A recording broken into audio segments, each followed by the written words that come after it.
నమస్తే, welcome to prime debate. BRS MLC Kavitha లేఖాస్త్రం గత కొన్ని రోజులుగా తెలంగాణ రాజకీయాల్లో ఎన్ని సంచలనాలు నమోదు చేస్తుందో తెలుస్తుంది. తర్వాత లేఖ బయటకు వచ్చినప్పుడు కవిత వర్గీయులే లేఖ రిలీజ్ చేశారంటూ బీఆర్ఎస్ వర్గీయులు, అలాగే బీఆర్ఎస్ వర్గీయులు రిలీజ్ చేశారంటూ కవిత వర్గీయులు. సో ఇలా ఒక మీమాంస కనిపించింది. ఎప్పుడైతే అమెరికా నుంచి వచ్చారో కవిత ఇమీడియట్గా ఎయిర్పోర్ట్లోనే లేఖ నేనే రాశాను, కానీ కేసీఆర్ దేవుడే, ఆయన చుట్టూ దెయ్యాలున్నాయంటూ ఆవిడ చేసిన వ్యాఖ్యలు ఎంత సంచలనంగా మారాయో చూస్తాం. సరే, ఇక 4 రోజులుగా కొంచెం మళ్ళీ సైలెంట్ అవ్వడంతో ఇంటర్నల్గానే జరుగుతుందేమో అనుకున్నారు. ఎందుకంటే కాళేశ్వరం పుష్కరాలకు కూడా వెళ్లాల్సిన కవిత అది కూడా క్యాన్సిల్ చేసుకున్నారు. సో 4 రోజులుగా ఏమీ మాట్లాడకపోవడంతో అదేమైనా జరిగిందేమో అనుకున్నారు. బట్ ఈ రోజు జరిగిన చిట్ చాట్, మీడియాతో చేసిన చిట్ చాట్ అయితే చాలా గట్టి వ్యాఖ్యలే చేశారు. చాలా సంచలనంగా చేశారు అనుకోవాలి. ఎందుకంటే తన సోదరుడు బీఆర్ఎస్ వర్కింగ్ ప్రెసిడెంట్ కేటీఆర్పై ఎక్కడ పేరు ఎత్తకపోయినా పరోక్షంగా చాలా ఘాటు విమర్శలు గుప్పించారు. తాను జైల్లో ఉన్నప్పుడే బీజేపీలో బీఆర్ఎస్ను విలీనం చేయాలని అనుకున్నారని ఆమె అన్నారు. అయితే తాను అడ్డుగా నిలిచానని చెప్పారు. తనకు నీతులు చెబుతున్న బీఆర్ఎస్ నేతలు రాష్ట్ర ప్రయోజనాలపై దృష్టి సారించాలని కూడా కవిత హితవు పలికారు. అయితే 25 ఏళ్లుగా తాను కేసీఆర్కు లేఖలు రాస్తున్నానని, లేఖలు చదివి వాటిని తన తండ్రి ఎప్పుడు కూడా చించేస్తూ ఉంటారని, కానీ ఈ లేఖ ఎలా లీక్ అయిందో ప్రశ్నించినందుకు ఆడబిడ్డైన తనపైనే ఇంతలా పెయిడ్ ఆర్టిస్టులతో రాజకీయ దాడి చేస్తున్నారని కూడా కేటీఆర్పై పరోక్ష వ్యాఖ్యలు చేశారు. అయినా తన తండ్రికి లేఖలు రాస్తే తప్పేంటని నిలదీశారు. ఏదైనా ఉంటే పార్టీ పనులనంటే రీసెంట్గా చూస్తాం, కేటీఆర్ ప్రెస్ మీట్ చూస్తాం. ఎవరైనా సరే, ఏ కార్యకర్తలైనా బీఆర్ఎస్ సంబంధించిన వాళ్ళు ఎవరైనా సరే ఏదైనా ఉంటే పౌరులు చర్చించాలని ఆయన క్యాజువల్గా అన్నారు. అయితే దానికి కూడా రియాక్షన్ ఇచ్చారు. పార్టీ పౌరులు అసలు ఏముందని మాట్లాడాలని, అందుకే బయటే తన అభిప్రాయాలు చెబుతున్నట్టుగా కూడా కవిత పేర్కొన్నారు. సో మొత్తానికి అలాగే కాంగ్రెస్ పార్టీలో కోవట్లు ఉన్నారేమో అని ఆయన మొన్న కేటీఆర్ ప్రెస్ మీట్లో చెప్పడం మనకు తెలుసు. సో దానికి సంబంధించి కూడా క్లారిటీ ఇచ్చారు. కాంగ్రెస్ పార్టీలో కవిత చేరతారనే ప్రచారంపై కూడా స్పందించారు. 2013లో మాత్రమే తాను కాంగ్రెస్ పార్టీ వారితో మాట్లాడానని, ఆ తర్వాత ఎప్పుడూ లేదన్నారు. అలాగే కేసీఆర్కు కాళేశ్వరం ప్రాజెక్టు విషయంలో నోటీసులు ఇస్తే ట్విట్టర్లో స్పందించి ఊరుకుంటే సరిపోతుందా, ఉద్యమాలు చేయరా అని కూడా పరోక్షంగా ప్రశ్నించారు. తనకు వెన్నుపోటు పొడిచే స్వభావం లేదని, ఏదైనా ఉంటే నేరుగానే మాట్లాడతానని ముఖ్యంగా కేటీఆర్ దూషించినట్టుగానే ఆ వ్యాఖ్యలని ఎక్కడ కూడా పేరు ఎత్తకుండా చాలా ఘాటు వ్యాఖ్యలు చేసుకుంటూ వచ్చారు.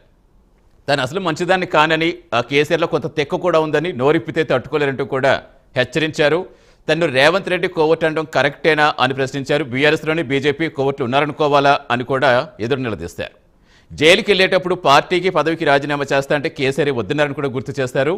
నిజామాబాద్ ఎంపీగా తనను సొంత పార్టీ వెళ్ళి ఓడించారని కూడా వాపోయారు. మొత్తానికి కొత్త పార్టీ గురించి కూడా అడిగితే కొత్త పార్టీ పెట్టాల్సిన అవసరం లేదని, ఉన్నదాన్ని కాపాడుకుంటే సరిపోతుందని కూడా క్లారిటీ ఇచ్చేశారు. అయితే ఫైనల్గా బీఆర్ఎస్లో కేసీఆర్ మాత్రమే తన నాయకుడిని ఆమె స్పష్టం చేశారు. సో మొత్తంగా ఈరోజు చేసిన చిట్ చాట్తో ఇది మరింత వేడి రాజుకుంది. సో ఇదే అంశాలపై డిబేట్ కంటిన్యూ చేద్దాం. డిబేట్లో మనతో పాటు జాయిన్ అవుతున్నారు అందే సత్యం గారు, రాజకీయ విశ్లేషకులు మనకి ప్రస్తుతం జూమ్లో అందుబాటులోకి వచ్చారు. మరి కాసేపట్లో ఇందిరా శోభన్ గారు, టీపీసీ అధికార ప్రతినిధి, అలాగే సునీత గారు, బీజేపీ అధికార ప్రతినిధి, విజయార క్షత్రియ గారు, బీఆర్ఎస్ అధికార ప్రతినిధి మనకి అందుబాటులోకి వస్తారు. ముందుగా అందే సత్యం గారు, నమస్తే అండి. నమస్తే అండి.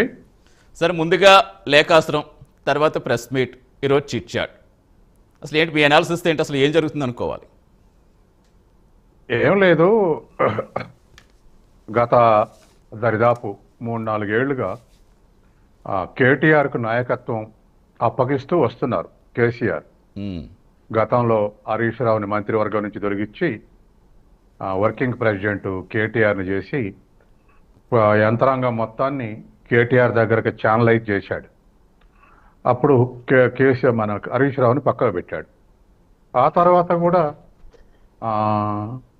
ఇప్పుడు మన జైల్లో ఉన్నప్పుడు, కవిత జైల్లో ఉన్నప్పుడు మొత్తం మీద ఆమెని కేవలం ఎంపీగాను ఎమ్మెల్యేగాను ఉంటే అభ్యంతరం లేదు. కానీ పార్టీ యంత్రాంగంలో ఈక్వల్గా కేటీఆర్ లాగా నిర్ణయం తీసుకునే స్థితిలో కవిత ఉంటే బహుళ నాయకత్వం వస్తుంది. కాబట్టి బహుళ నాయకత్వం ఇష్టం లేదు కేసీఆర్కు, మనకు అనేక సార్లు రుజువు అవుతుంది. కాబట్టి కేటీఆర్ నాయకుడిగా ఉండాలి. కవిత అందులో ఎంపీగానో ఎమ్మెల్యేగానో ఇంకేదైనా పాత్ర ఉంటే పర్వాలేదు, కానీ డెసిషన్ మేకింగ్ బాడీలో లేని పరిస్థితి సృష్టిస్తున్నారు. ఇది గమనించిన కవిత ఇవాళ ఎదురు తిరుగుతూ ఉంది. ఏమని ఎదురు తిరుగుతుంది? ముందేమో నిన్న మొన్న గత 15 రోజులుగా పరోక్షంగా అనుకున్నాం. ఇవాళ చిట్ చాట్ తోటి డైరెక్టే వర్కింగ్ ప్రెసిడెంట్ అంటే కేవలం ట్విట్టర్ల ద్వారానే పోస్టింగ్ పెడితే పార్టీ నడుస్తుద్దా తర్వాత 5-6 ఇష్యూస్ చెప్పి ఈ 5-6 ఇష్యూల ఎడల ఎందుకు పార్టీ యంత్రాంగం గ్రామ స్థాయి నుంచి కదలట్లేదు, తర్వాత కేసీఆర్కు నోటీసులు ఇస్తే ఎందుకు నిరసన ప్రదర్శనలు చేయట్లేదు, కేటీఆర్కు మాత్రమే నోటీసులు ఇస్తే ఆ యంత్రాంగం అంతా స్టేట్మెంట్లు ఇస్తున్నారు.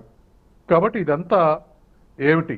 అందుకే నాకు నాయకుడు కేసీఆర్ తప్ప ఎవరు నాయకుడు కాదు అనే స్థితికి ఇవాళ కవిత ప్రశ్నిస్తూ ఉంది. కాబట్టి సహజంగానే కవిత మొదటి నుంచి పనిచేస్తుంది. తర్వాత జాగృతి పెట్టి ఒక పవర్ఫుల్ ఆర్గనైజేషన్లుగా తయారు చేసింది. తయారు చేసిన తర్వాత కూడా తన పాత్రను తగ్గించడానికి ప్రయత్నం చేస్తూ ఉంటే తను గమనిస్తూ ఉంది.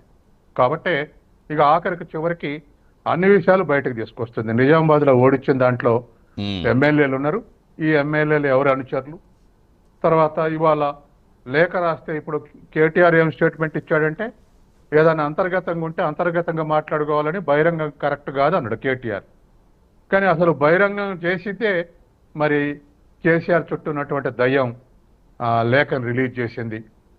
మరి ఆ లేఖను అవుట్ చేయబట్టే కదా ఇవాళ రోడ్డు మీద చర్చ జరుగుతుంది. కాబట్టి బయట చర్చ జరగటానికి నేను కారణం కాదు, అనుచరులు ఎవరు, కేసీఆర్ పక్కన వాళ్ళు ఎవరు దీన్ని లీక్ చేశారనే ప్రశ్న ఇస్తుంది. దానికి ఇంతవరకు ఆన్సర్ చెప్పట్లే ఎవరు. ఇప్పుడు ఎవరైతే అగ్రనాయకులు కేసీఆర్ కానీ, హరీష్ రావు కానీ, కేటీఆర్ కానీ, వీళ్ళలో ఎవరు కూడా జవాబు చెప్పలే ఎందుకు లీక్ అయిందనే. కాబట్టి ఎందుకు లీక్ చేశారు దాని అనుకున్నటువంటి మర్మం ఏమిటంటే ఇవాళ కవిత ఆ లేఖ లీడ్ చేయబట్టే, కవిత లీక్ చేయబట్టే కవిత ఇవాళ బహిరంగంగా మాట్లాడొస్తుంది. అంటే 20 ఏళ్ళుగా చాలా లేఖలు రాసిన ఇప్పుడు చించేడు అలవాటు, కానీ ఈ లేఖ ఎలా వచ్చింది ఖచ్చితంగా చుట్టూ ఉన్న వాళ్ళే చేశారు. అవును, కాబట్టి ఇవాళ బహిరంగంగా మాట్లాడటం వల్ల కవిత అధిష్టానికి వ్యతిరేకంగా మాట్లాడుతుందనే ఎంబ్లం వేసి బయటికి పంపిస్తారా, ఒంటరి చేస్తారా, ఏదో ఒక ప్లాన్ ప్రకారమే లీక్ చేశారేమని చెప్పేసి మనకు అబ్జర్వర్స్ కనిపిస్తుంది.